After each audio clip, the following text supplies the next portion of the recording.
أعوذ بالله من الشيطان الرجيم. Jika negeri ini, jika daerah ini ingin menjadi negeri yang baldatun thayyibatun wa rabbun ghafur, ada 4 hal yang mesti dilakukan.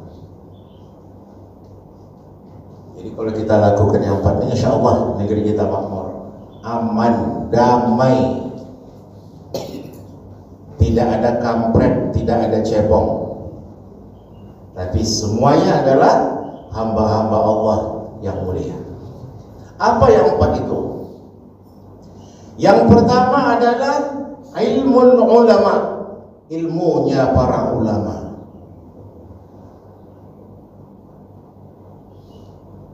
Al-ulama warasatul anbiya, hadis Nabi.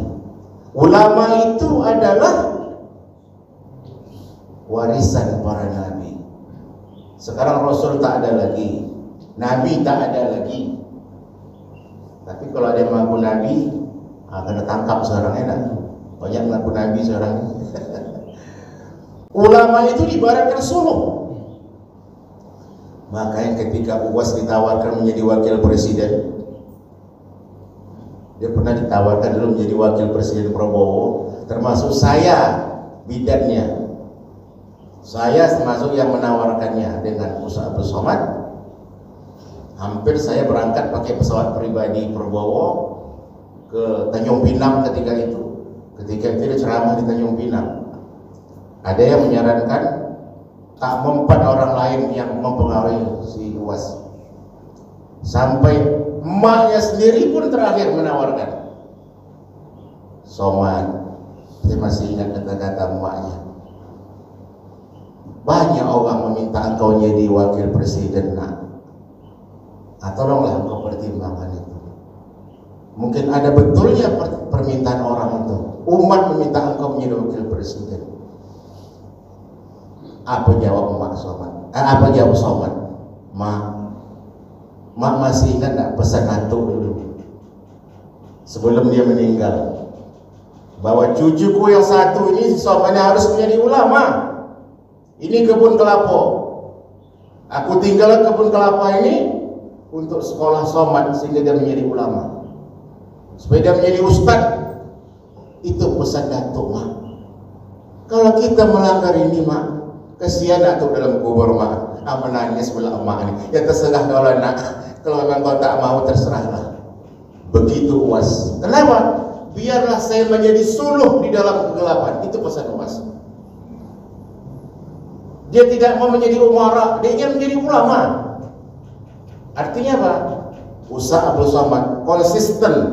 Dia ingin menjadi ulama, dia ingin menjadi penerang, dia ingin menjadi tuan guru bagi umat-umat yang ada di atas dunia ini.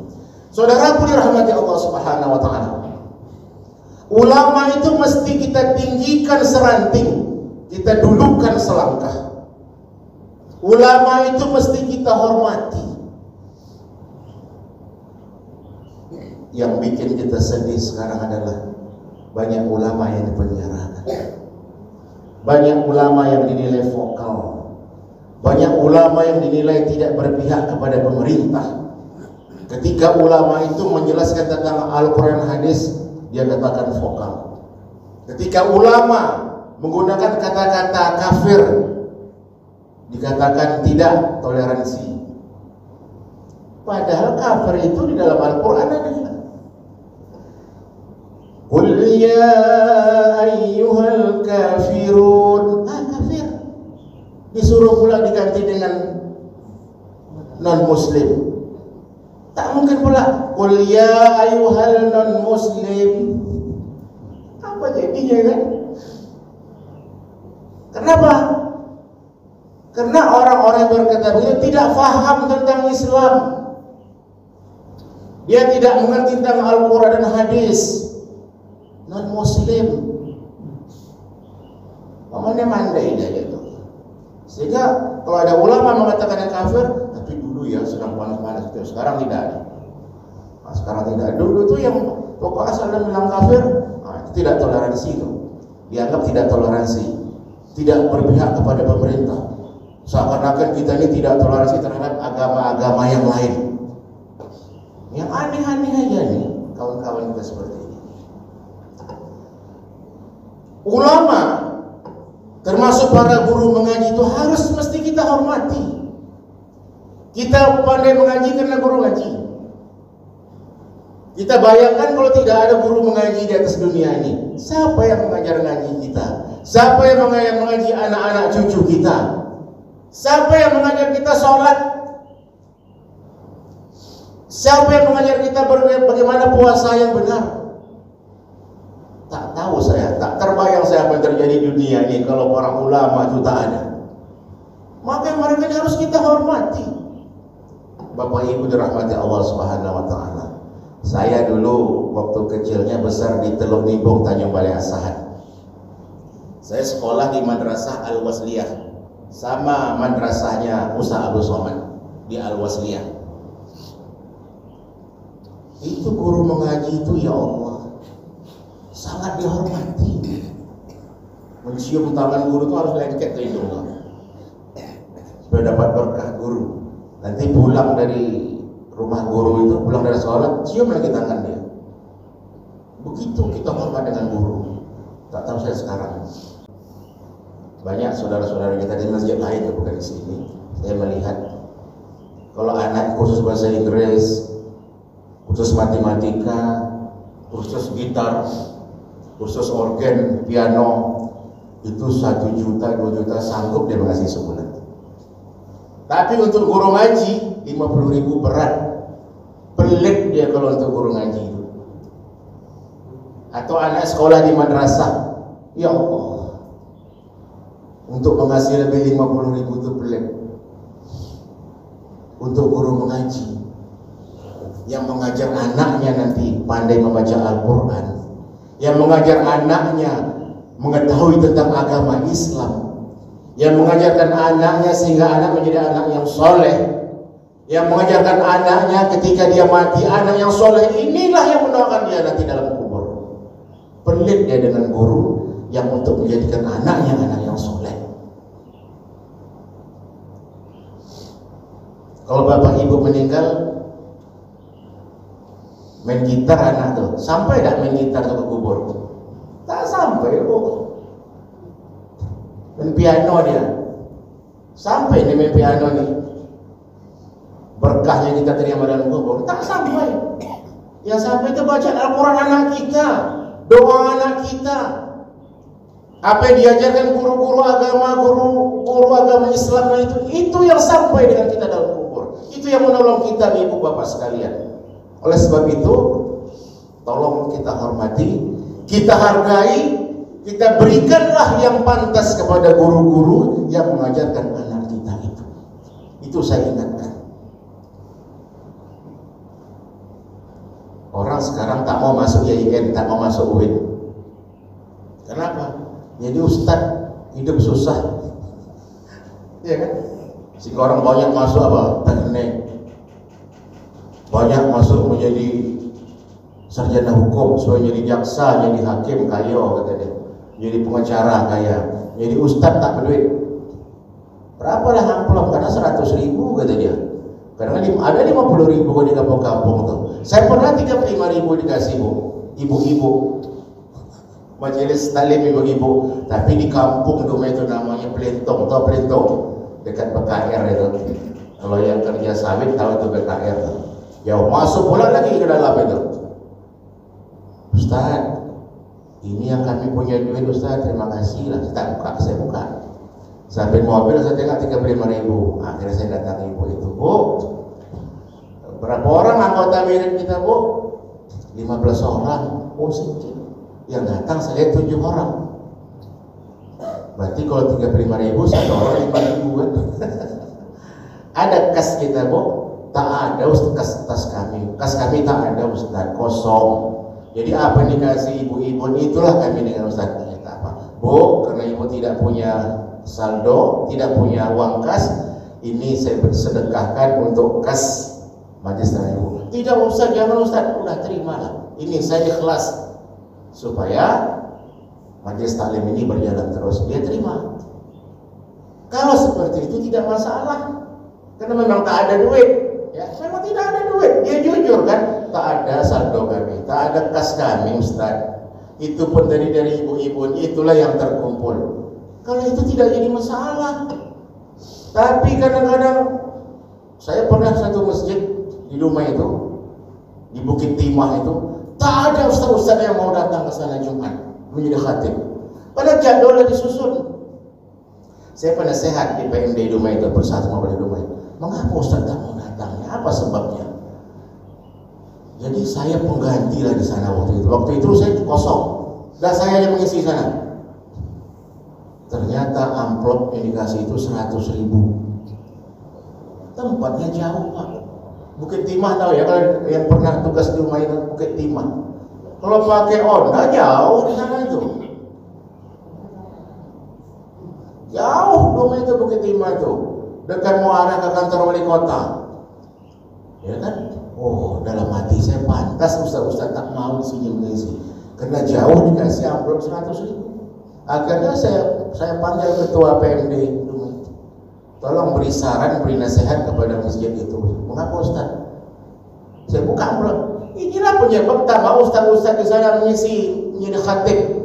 Tempatnya jauh.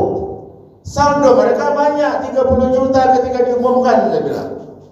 Kalau tidak ada saldo, ada satu masjid di sini, ya. Tapi janganlah saya sebut, rahasia perusahaan. Saya mengisi subuh bulan Ramadan, ya. Dia kasih, menurut saya kurang pantas lah, menurut saya waktu itu kan. Tapi saya ikhlas, mungkin mereka kata, ternyata memang tidak ada saldonya. Bahkan masjid itu berutang Pak. Dia baru selesai membangun. Jadi rupanya Ustaz lain cerita juga dengan saya. Memang di situ sedikit Ustaz, karena mereka masih ada utang. Ya tak apa-apalah. Mudah-mudahan besok udah ada saldonya, tak segitu lagi, kan? Itu tidak menjadi persoalan karena mereka berutang. Tapi ada masjid yang saldonya banyak, pelit dia mengasih ustaz. Kesian karena ustaz-ustaz ini. Kenapa? Dia menganggap remeh. Padahal ustaz-ustaz itu memberikan ilmu dengan dia, memberikan ilmu untuk kebahagiaan dunia dan akhirat kepada dia. Tapi dia pelit terhadap ustaz-ustaz ini. Saya pernah satu sekali, dia minta tolong UAS datang ke tempat dia. Saya usahakan UAS datang. Pak Gamal, berapa kami beri Ustaz Abdul Somad? Ya terserah, saya bilang. Dia tidak pernah menetapkan. Ya, Ustaz-ustaz itu pada umumnya tidak pernah menetapkan. Cuma kita dia yang paham baik, kita yang mengerti. Cuma saya bilang, biasanya kalau orang mengasih untuk di Kota Pekanbaru itu, di Kota Pekanbaru ya, minimal itu 5 juta saya bilang untuk Pekanbaru. Tapi kalau lebih bagus, saya bilang, Anda ini perusahaan, tak sama lah dengan masjid mengundang. Beda lah Pak ya. Ini perusahaan, karyawan dia ramai. Jadi berapa yang pantas ya Pak Gamal? Terserah lah. Akhirnya dia kasih 7 juta. Dia transfer, masih lumayan lah. Tapi menurut saya tak pantas juga. Minimal 10 juta lah ya. Yang sekelibet Ustaz Abdul Somad itu minimal 10 juta lah ya. Karena untuk mengatur jadwal itu 1 tahun baru bisa Ustaz Abdul Somad itu. Oleh sebab itu, maksud saya tadi adalah bagaimana kita menghargai para ulama kita itu. Dia yang mengajarkan kita ilmu-ilmu agama, yang untuk menyelamatkan kita kehidupan dunia akhirat, mesti kita hormati, mesti kita hargai. Duduk mereka itu setinggi, seranting lebih tinggi, selangkah kita dahulukan. Mungkin Bapak Ibu sekalian maklum maksud saya ini. Para tuan guru kita, para ustadz-ustadz kita, para ulama-ulama kita, mesti kita hormati. Saudara-saudaraku yang dirahmati Allah Subhanahu wa taala. Itu yang pertama. Yang pertama adalah ilmu ulama. Yang kedua, jika negeri dan bangsa ini ingin menjadi negeri yang baldatun thayyibatun wa rabbun ghafur, al-imamul adil, pemimpin yang adil. Sekarang ini tahun-tahun politik.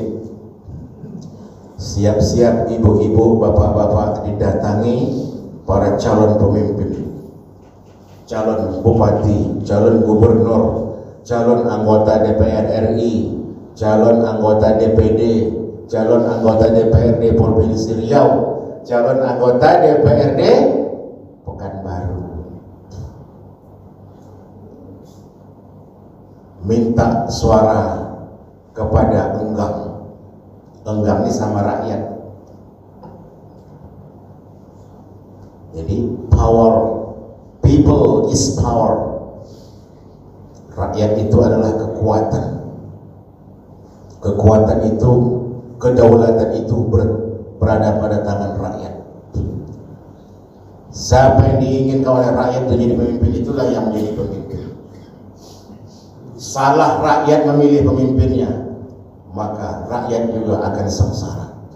Salah ibu bapak memilih pemimpin, yang kita pilih adalah pemimpin yang tidak adil, yang kita pilih adalah pemimpin yang zalim, maka kita siap-siap mempertanggungjawabnya di hadapan Allah Subhanahu wa taala. Kalau kita mau menerima uang 200.000, 300.000, 500.000, kita pilih pemimpin yang zalim. Setelah dia menjadi pemimpin zalim, dia tidak adil, maka kita akan mempertanggungjawabkan yang kita pilih itu. Berat, Bu. Jangan sembarang memilih. Kata Allah Subhanahu wa taala, "Ya ayyuhalladzina amanu athi'u Allah wa athi'u Rasul wa ulil amri minkum."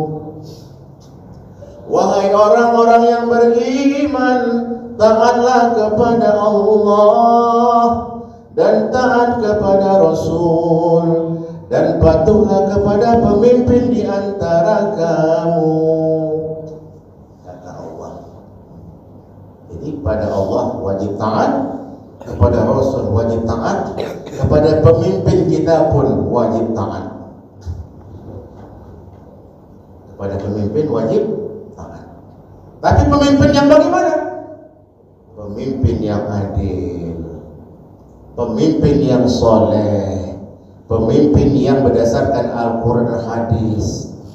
Makanya ketika Abu Bakar menjadi khalifah ketika itu, dikumpulkan masyarakat rakyatnya, wahai saudara-saudaraku sekalian, aku telah kalian tunjuk menjadi pemimpin di antara kalian, kata Abu Bakar.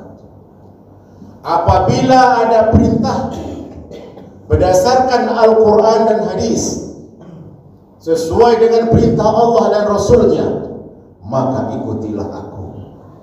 Tetapi jika perintahku yang aku minta tidak sesuai dengan Al-Quran hadis, maka jangan ikuti aku. Begitu hebatnya Abu Bakar. Kalau pemimpin kita sekarang tak mau dia diberi nasihat, dia salah tak mau dia diberi nasihat, dialah yang paling betul. Ini susah nih. Kalau pemimpin yang tak mau mendengar omongan orang lain, yang tak mau mendengar fatwa atau nasihat para ulama, maka siap-siaplah dia akan dihujat di demo oleh masyarakat. Saudara-saudara dirahmati Allah Subhanahu wa taala. Pada saat sekarang yang viral adalah pemimpin dunia yang terkenal dengan Erdogan, pemimpin Turki. Sebelum Erdogan menjadi Perdana Menteri, presiden ya, sebelum menjadi presiden, Turki itu hampir tenggelam. Negaranya banyak hutang. Peradaban Islam hancur. Azan di masjid tak boleh pakai mic. Perempuan-perempuan tidak boleh memakai jilbab. Tidak ada lagi majelis taklim, tidak ada lagi pondok-pondok pesantren, karena mereka mengarah kepada liberal. Mereka berkiblat kepada negara-negara barat. Di warung-warung, di kedai, di hotel penuh dengan minuman keras. Di mana-mana banyak maksiat. Hampir tenggelam Turki ketika itu. Tapi akhirnya rakyat bersatu, rakyat bertekad, rakyat berazam. Kita harus mencari pemimpin yang adil. Kita harus mencari pemimpin yang kuat. Bagaimana Islam tetap jaya dan Turki ini bisa maju ke depan. Maka terpilihlah Erdogan. Siapa Erdogan? Dia adalah hafiz Quran. Dia hafal Al-Quran. Dia orang yang alim. Setiap waktu dia sholat dari masjid ke masjid dia pindah. Kadang-kadang dia menjadi bilal, kadang-kadang dia menjadi imam. Saya kemarin menangis ketika akhir kampanye dia mengaji di masjid raya, di masjid agung mereka. Yang dia baca adalah surah Al-Baqarah ayat yang terakhir itu. Al-Baqarah ayat yang terakhir. Dia mengaji, ya Allah, bacaannya bagus, suaranya pun bagus. Semua orang menangis ketika itu mendengarkan. Seorang presiden yang mengaji di masjid didengarkan oleh para rakyatnya.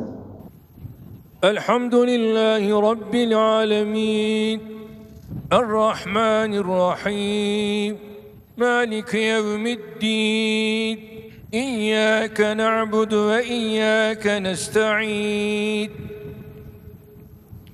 اهدنا الصراط المستقيم صراط الذين أنعمت عليهم غير المغضوب عليهم ولا الضالين.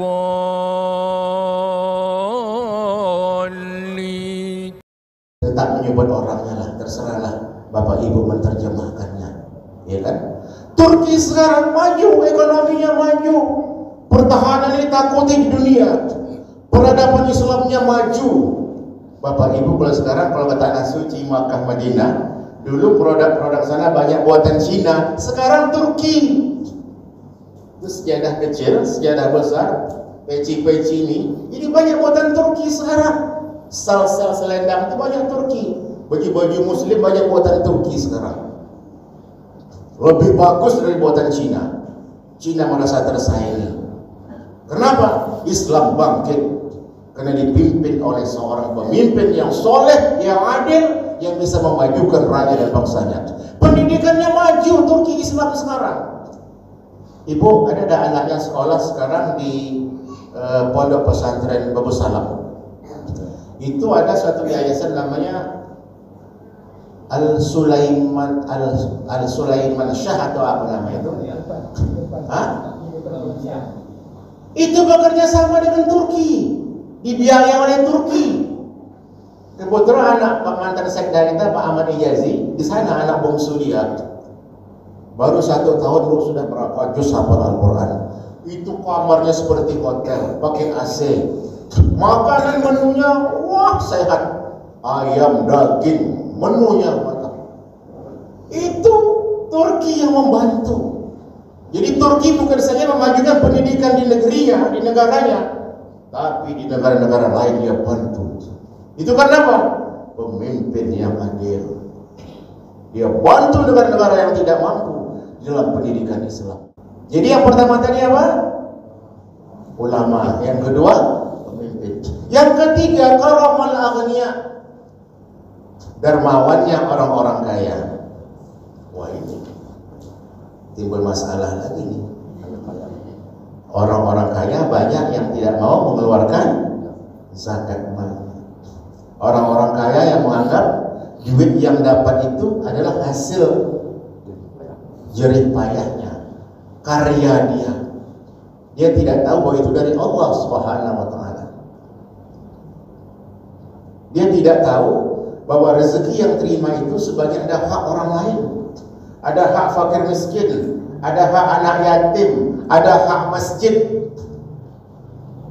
Dia tak tahu itu, lupa dia. Dia menganggap ini adalah hasil kerja kerasku. Aku punya kebun sawit 100 hektar. Aku yang menebang hutan ini, aku yang menanam, aku yang memupuk, aku yang menyemprot, aku yang memanen, mendodos. Ini karyaku. Tanpa aku bekerja keras, tidak mungkin aku dapat ini. Dia lupa bahwa semuanya itu adalah izin Allah. Ada kawan saya punya kebun sawit 1.300 hektar. Berapa? 1.300 hektar. Sekarang tanahnya menjadi persoalan karena ada perusahaan yang menunjukkan bahwa ini dia mendapat HGU-nya termasuk tanah itu. Padahal tanah sudah hak milik, sudah punya sertifikat. Tapi ada yang mengklaim perusahaan mendapat HGU dari pemerintah. Apa tak pening dia? Pening. Jadi saya bilang, tolong kau muhasabah. Bagaimana zakat kau selama ini? Bagaimana sedekah kau selama ini? Menangis dia. Menangis dia. Mungkin ini adalah kelemahan aku selama ini, Ustaz. Aku kurang mungkin bersedekah. Semestinya setiap tahunnya hitung berapa penghasilan tahun ini. Keluarkan 2,5%, berikan kepada hak yang berhak menerimanya. Itu tidak dilakukannya selama ini.